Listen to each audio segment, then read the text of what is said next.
Welcome, Mrs. Murty. Hi. It's my Namaste. Namaste. It's my great pleasure to introduce author Sudha Murty as part of the Children's Lit Festival to our Indo-American Arts Council audience. Greetings, I'm Rakesh Kaul, the Vice Chairman of IAAC. We are a 21-year-old arts and cultural organization centered in New York City. We're dedicated to promoting the arts and artists of Indian heritage, showcasing India's vibrant performing, visual, and literary arts. This year, our literary festival runs from December 4th to the 12th. We invite you to join our great book selection and be part of the conversations that will endure. Sudha was born in 1950 in Shigao, Haveri district in North Karnataka. She completed her engineering from BVB College of Engineering, obtained the first rank across all branches, and received a gold medal from the Institute of Engineers. She did ME from Indian Institute of Science with distinction and started a career as an engineer with Telco, now Tata Motors. She has established more than 60,000 libraries in Karnataka. That hit my spot for sure. And she's a prolific writer. She has written over 30 books, 200 titles, sold over 30 lakh copies. They cover all the genres: novels, nonfiction, children's books, travelogues, technical books, and memoirs.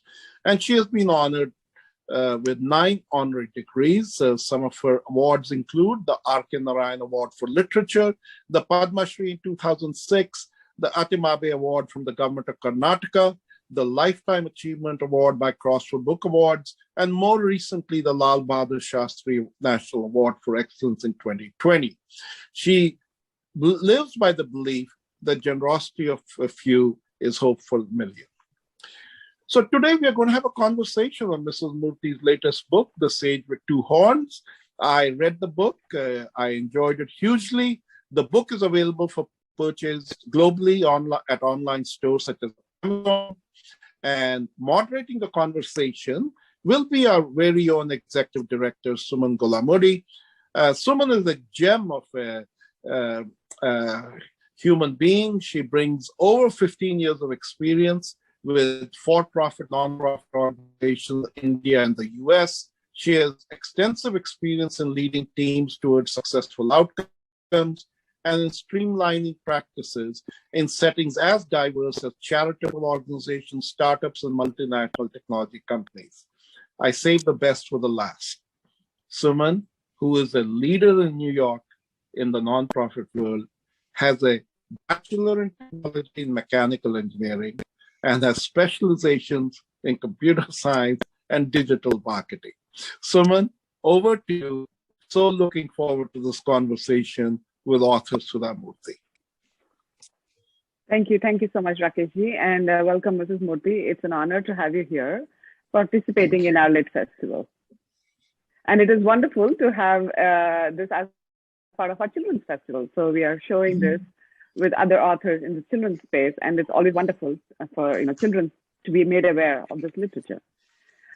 You clearly have a love for books and libraries. How did this all begin for you? Well, Suman,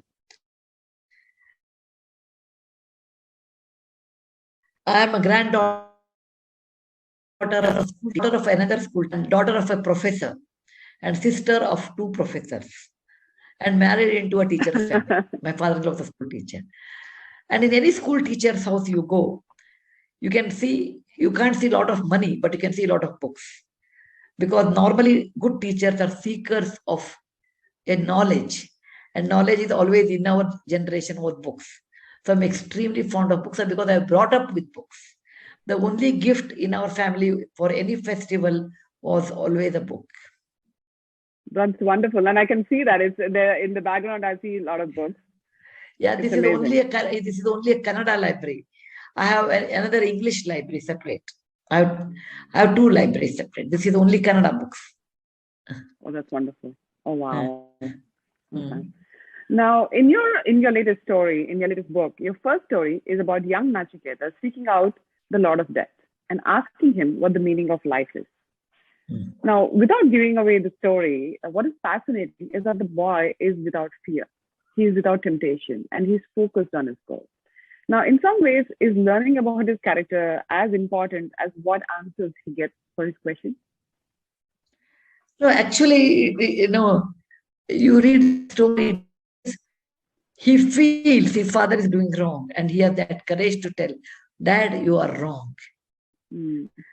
And he was much better than his father, because father was so upset. He said, I will give away to the god of death. And he's not scared, because the god of death is Lord Yama, is also the god of justice. Okay, so he says, let me go to him and ask, what is this? In life, people get upset, people do wrong things, people love after certain things. What is the meaning of life? Because he was a very curious, intelligent, and a mature boy. So he asked such questions. Anybody at his age would not have asked that question. And that is the conversation between him and Lord of Death is actually Kathopanishad. Interesting. Now, in your second story of a young Aruni, it happened 2,000 years earlier. Yes. It's about how he blocks the flood from destroying the crops by placing his body like a wall. Now, very interesting that much later, there is the story of Hans, the Dutch boy, with his finger in the dike. Now, here we not only have courage, but also the aspect of self-sacrifice. Now, how important do you think the spirit of volunteering is when you see a problem for the humanity to progress? It depends on compassion, what they have, or that help to others. And I don't mind my life, whether I will suffer or not. For example, all of us see a dead body.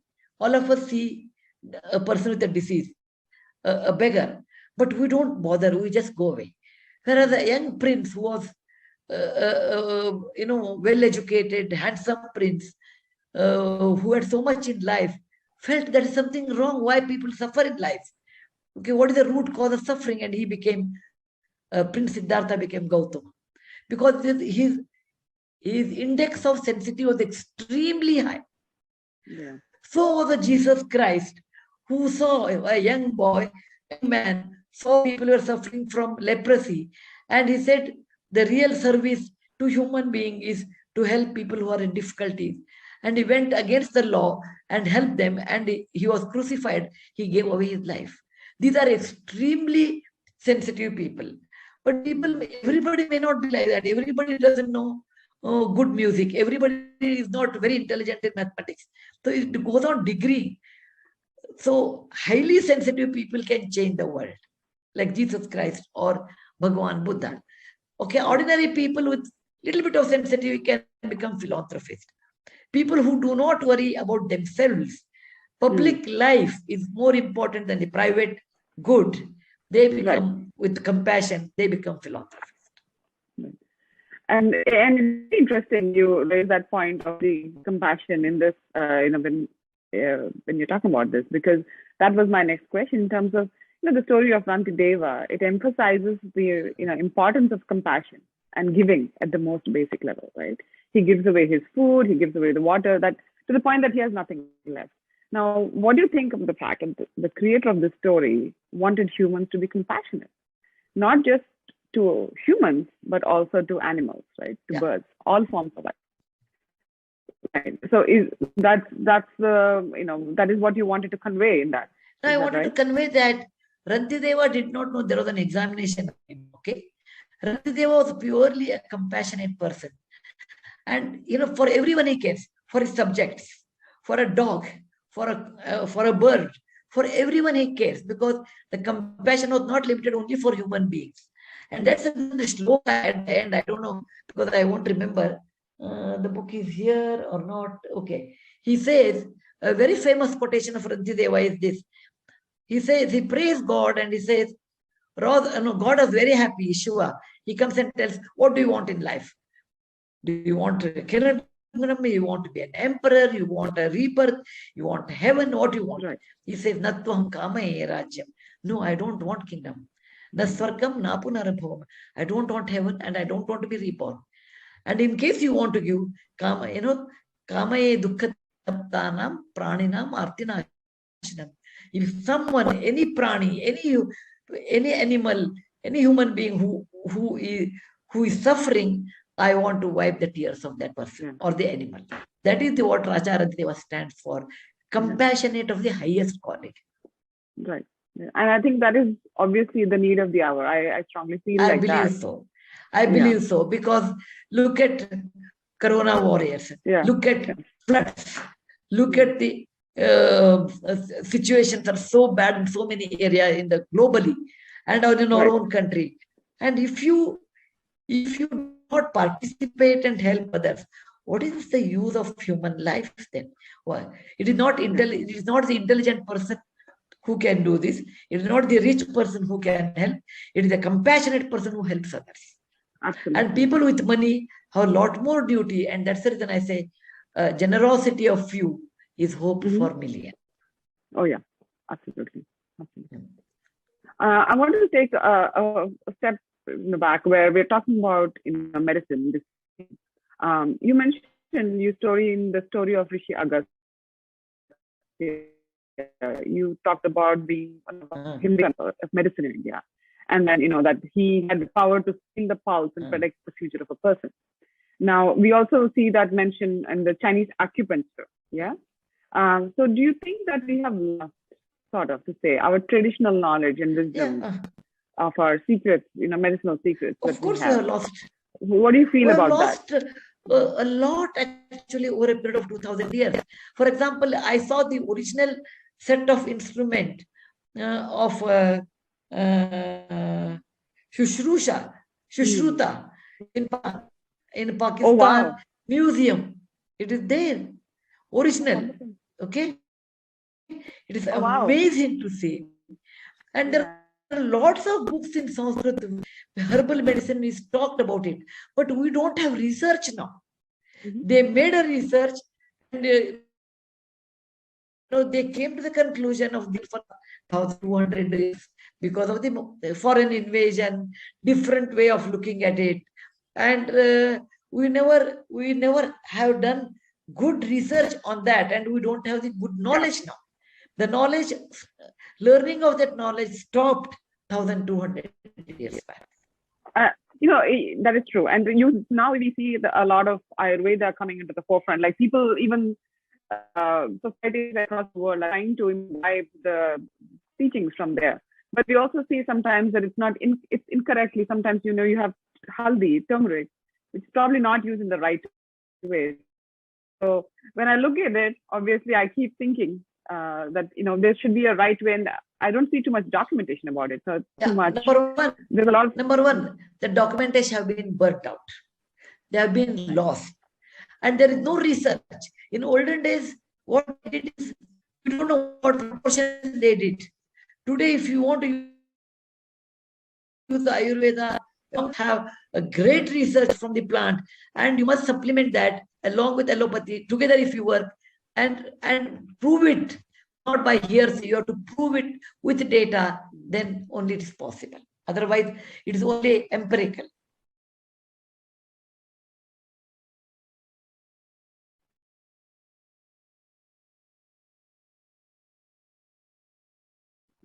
Yeah.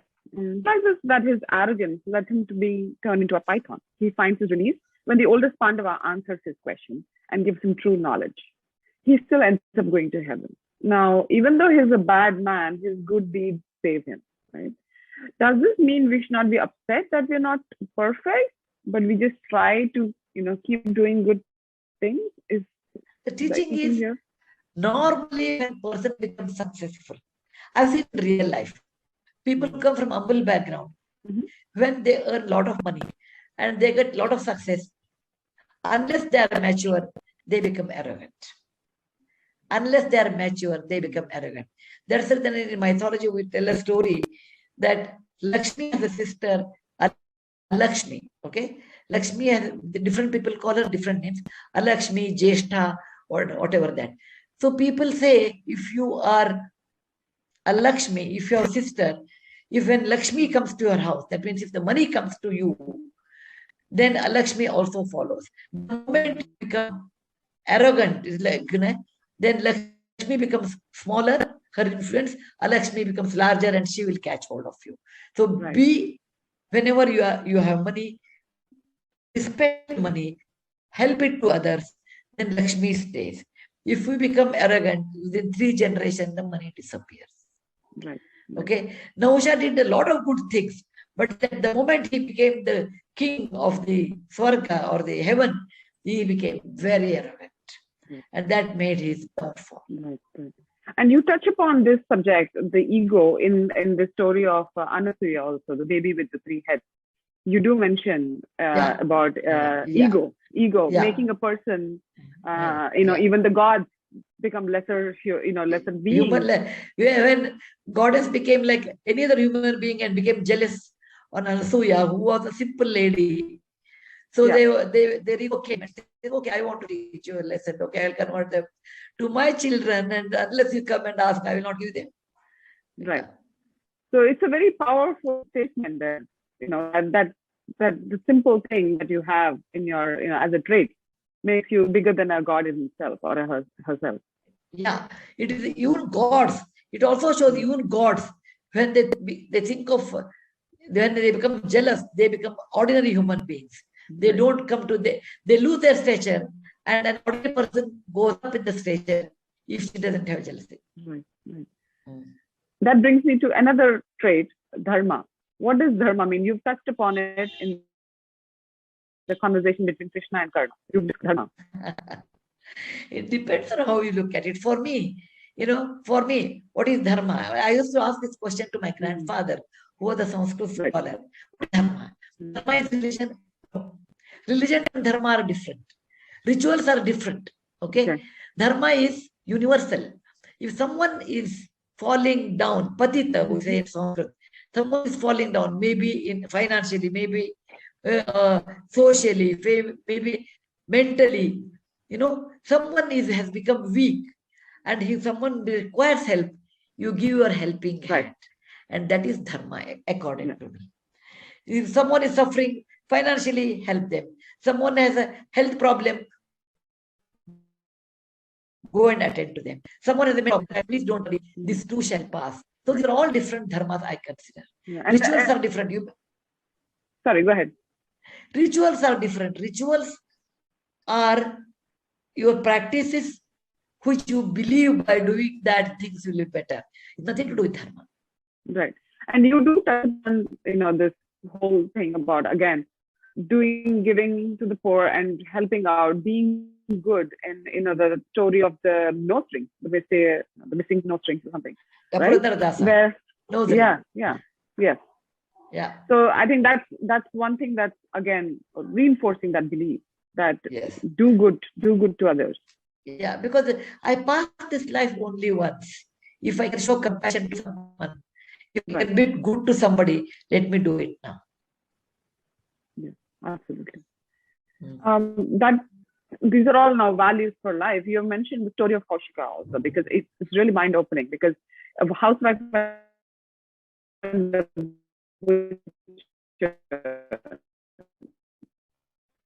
because Kaushika, by doing tapas, he gained the power, and he thought he can, he became arrogant. He said, look, whatever I can do with my power, you destroy or you can kill a bird. Okay. But the housewife says, doing one's duty is more important than doing tapas. If you do tapas and use that power for something wrong thing, it's of no use.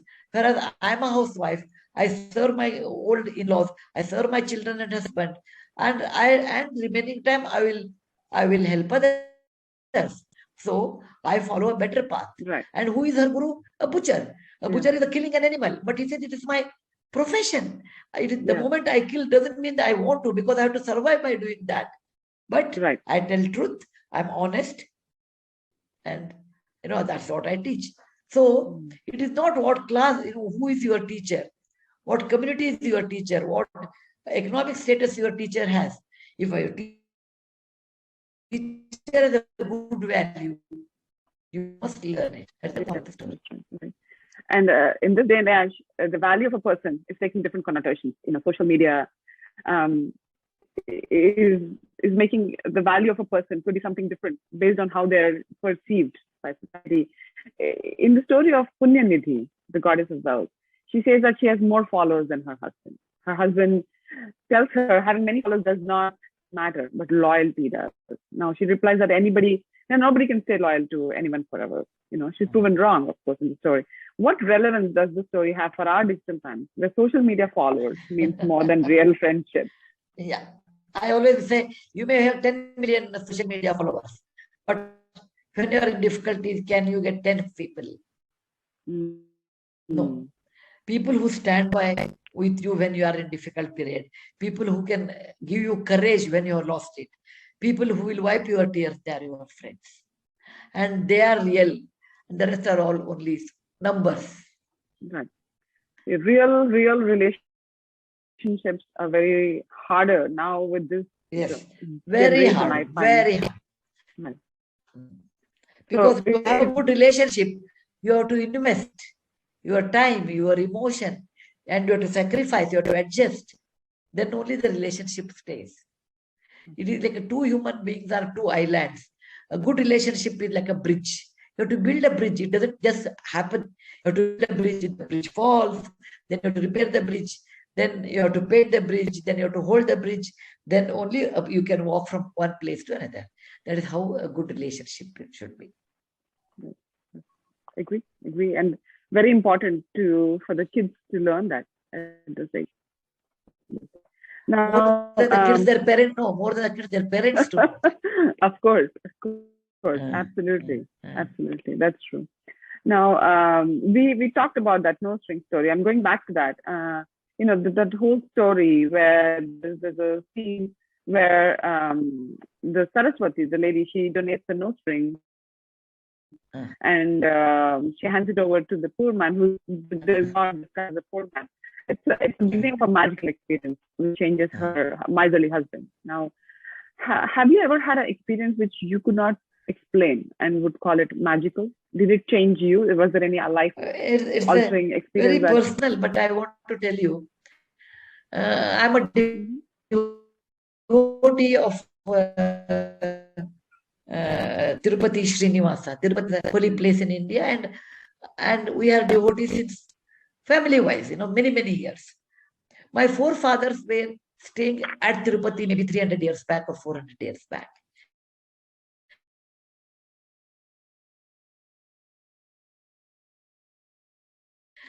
Then I don't know what difficulties they had. It is still Mailgiri. That means people who live above on the hill. Okay, that is Mailgiri in Kannada or in Sanskrit also.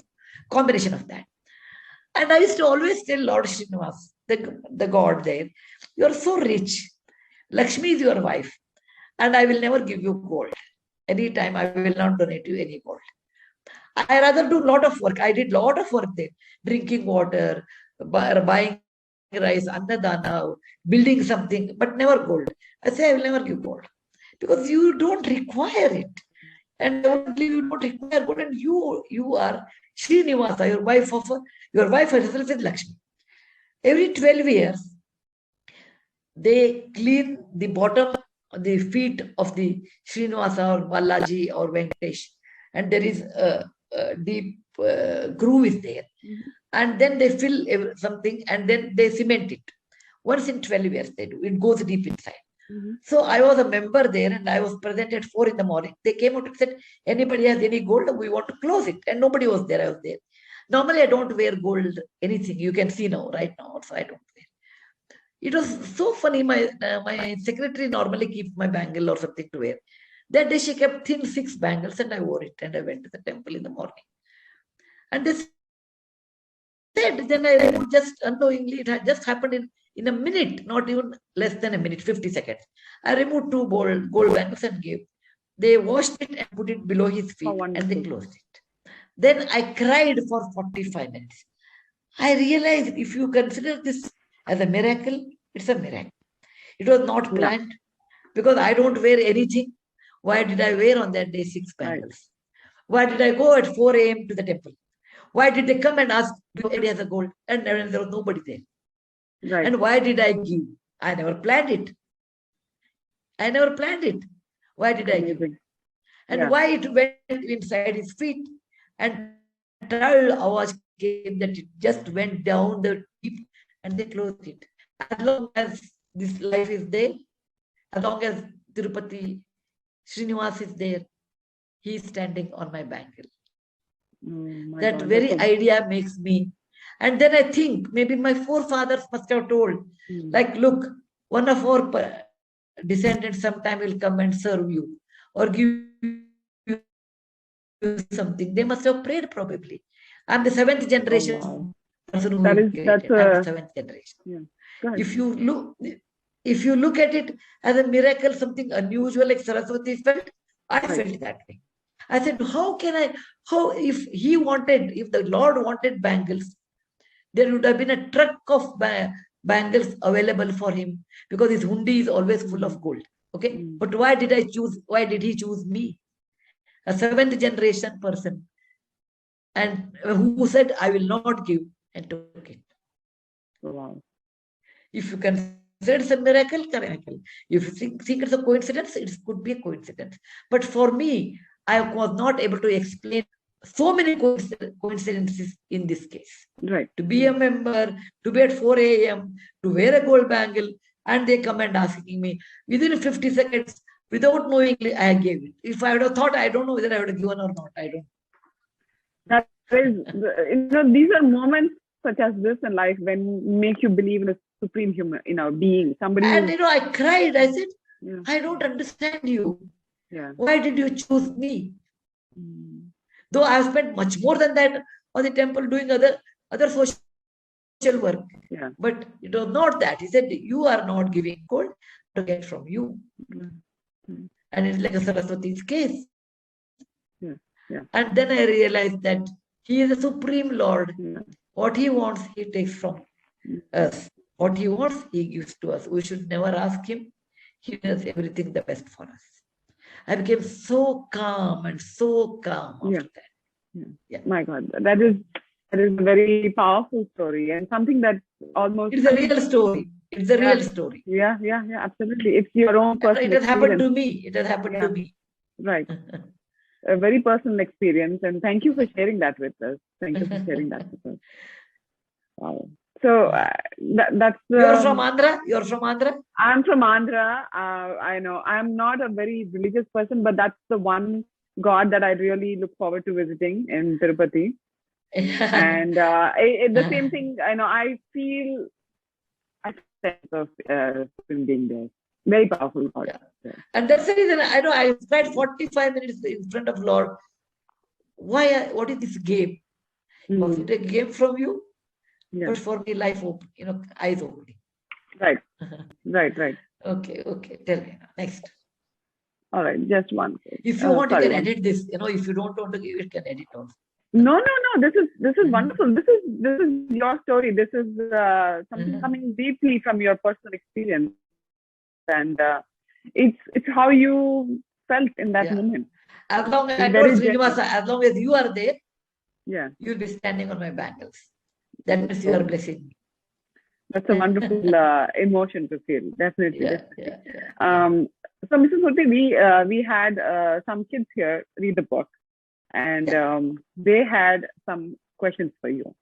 Fine. So we will go and we will have our producer put up those questions for you, and feel free to answer how you want. If you want to skip to the next, please say that, and then we will. It's okay. Normally, I answer questions. Normally, because I always believe once upon a time I was in their shoes.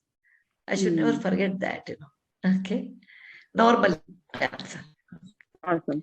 So let's go ahead and play our questions from our kids here.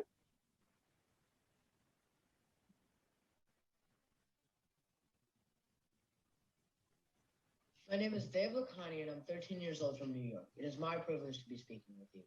I really like reading the tale, The Sage with the Two Horns, because it inspired me to think about my heritage. I felt very connected with my culture and it led me to be curious and learn more. Many of these stories remind me of the stories my grandparents used to share with me as a child.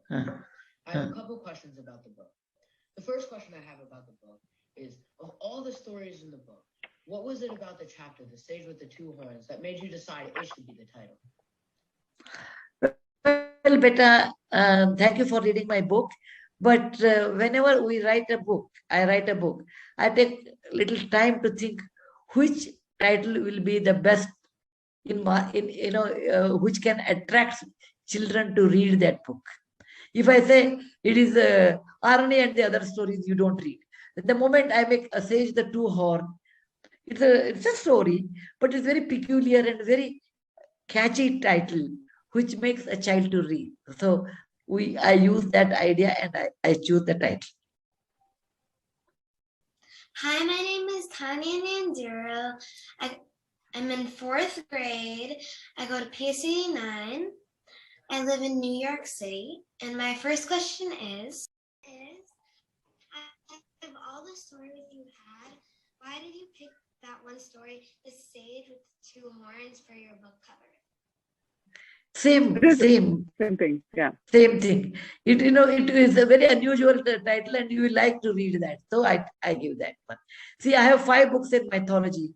So Serpent's Revenge. The first one is Serpent's Revenge and other stories.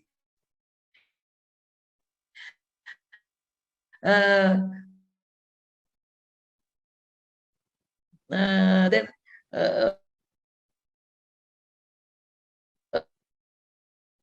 title. So I write that.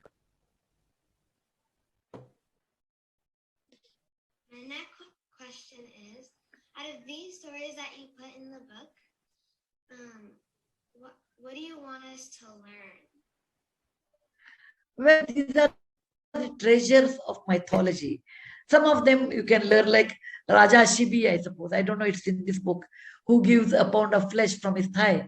Or in the previous book, I won't, because there are 5 books. Or a person like, who is in this Bahubali, who says, I don't want anything in life. I don't want to fight with my brother. Or the last one, either, who is the greatest of all, you or you or you? It is the simple answer is the one who remembers a God's name is the greatest, not even the God himself.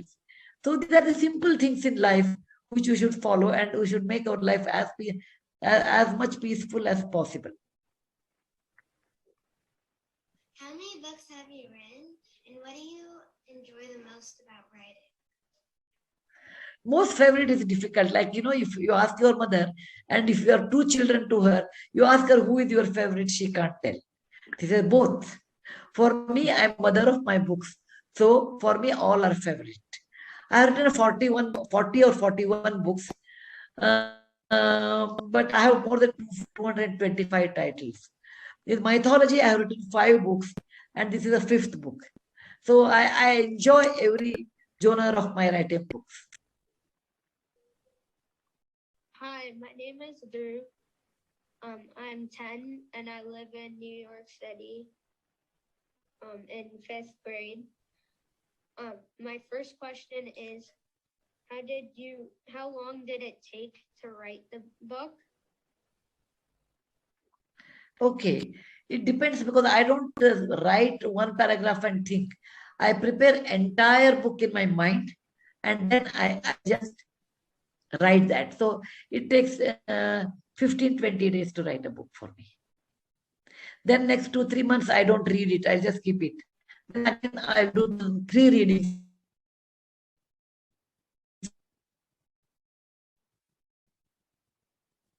I do after that. Which was your favorite story in the book? You or you or you. The last story. Did you get interested in writing about Indian mythology? Yeah, because I grew up in a village where my grandfather used to tell a lot of mythological stories. Then I decided, next generation like your case, who are abroad, away from grandparents,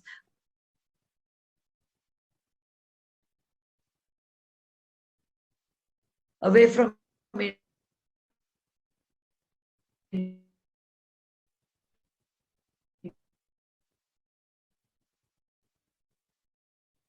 Yeah. So I think that was the last question there from the kids. So I have to say the girl there in the video was my daughter, my second one, Tanya, who's 9 years old.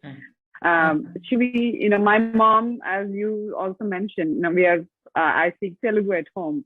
So my mother is always inculcating the need for the regional language to learn Telugu. So, when we go back home, she's reading books from the Panchatandra, from, folklore, trying to get that out. And as I was sitting with her reading this book, she was very interested. She enjoyed all the stories that we read together. So I really thank you for bringing this to the children. Thank you. Thank you so much. And it's wonderful to also know that in terms of literature, not only just English literature, but also regional languages, the need to make sure our languages are alive and thriving. I think that is really key. And so thank you for all the things that you do in this space. I want to say on behalf of IAAC also, I would like to thank you, author Sudha Murty, for a very insightful and scintillating conversation. It enriched our understanding, which is what great exchanges are about. I would highly recommend this book for our children.